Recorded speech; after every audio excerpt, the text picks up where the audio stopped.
And so this woman, we were at a conference, and the conference was a 3-day conference. And actually, this is the third year. We were all third year high school English assistant teachers in Japan. And so we had this conference, and it was maybe 150 of us in the room. And then each of us was at a table of maybe 5 people. Sorry, my chair's a bit uncomfortable. Each of us was at a table of about 5 people. And so you had 150 in the room, and then these small groups of 5 people. And for 3 days, she was at my group, in this group which I was also in, of 5 people. And because we all work in high schools, behavioral management is one of the big issues that constantly comes up. People would ask questions like, what do I do when students are not listening to me? Or what do I do when students shout out and don't raise their hand? What do I do when students keep talking even when I'm talking? These sort of issues, behavioral management issues, were constantly being asked throughout the day. And then we would have to discuss this issue in small groups, in our small groups. So constantly, every time someone would ask one of these behavioral management issues, this woman would say how she stands close to the student that's talking or playing up, or whatever other form of behavioral management issue the student has. Her strategy was to stand close to this student, and the students don't like it, and they feel intimidated by it, or they feel it's awkward, and then they stop talking so that she walks away. This was the strategy that she would constantly share with us that she employed. And that's great. There's nothing wrong with that strategy. However, the thing is, this is our third conference.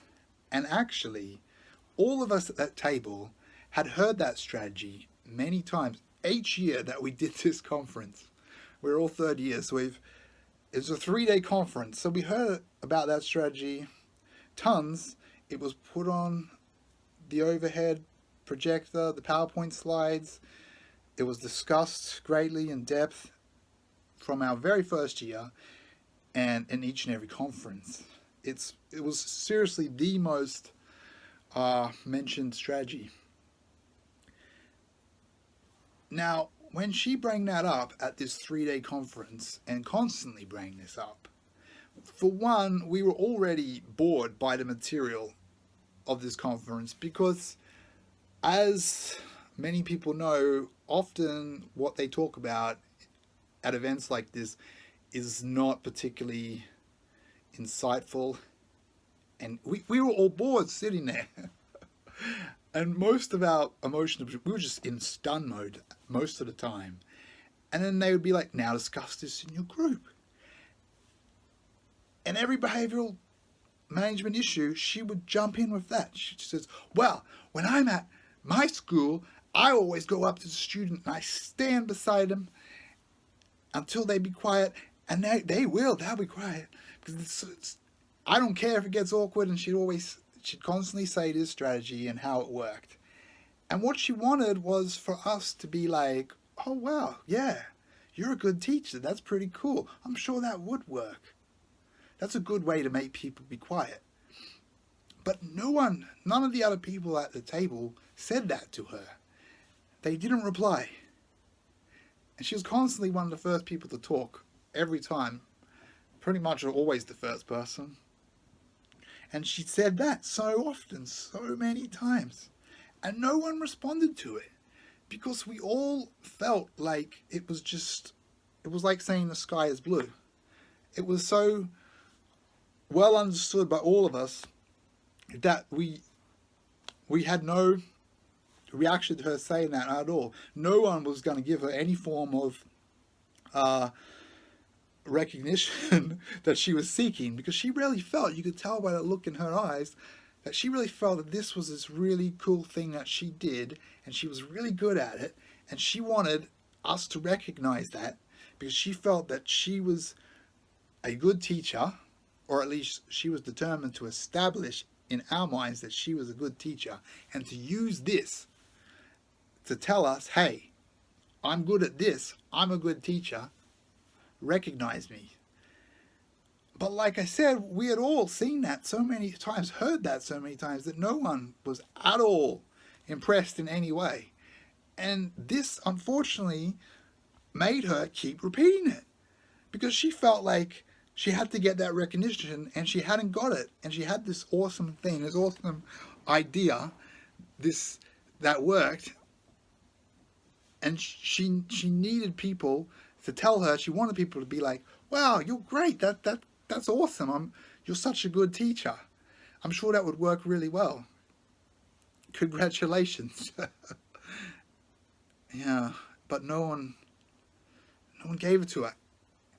And I really do believe that if I had have said that from the beginning, if I had been like, now I don't suggest that you lie,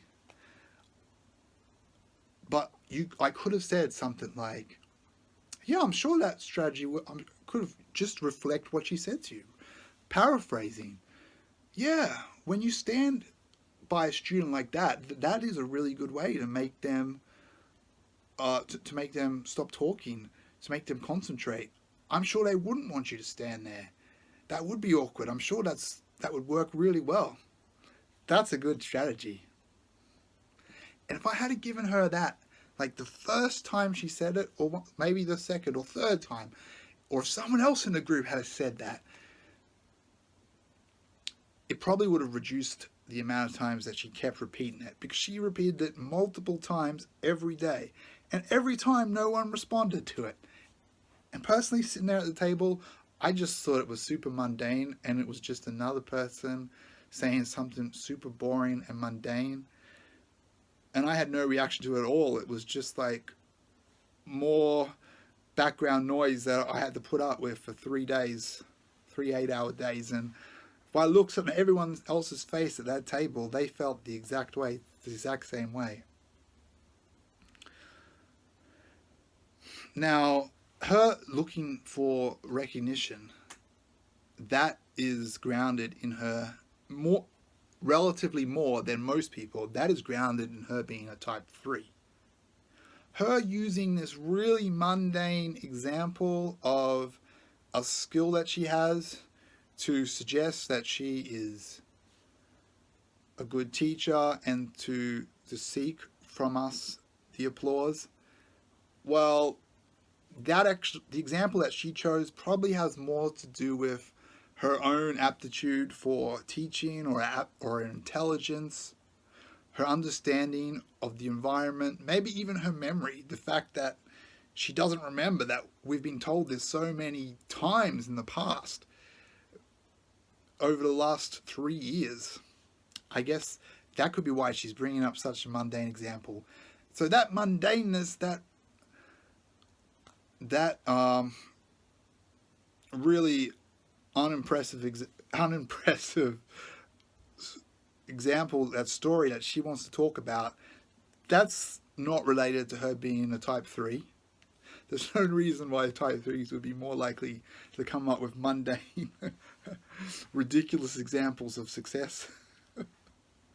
But the seeking of the recognition more than others, that is rooted in the type 3 personality.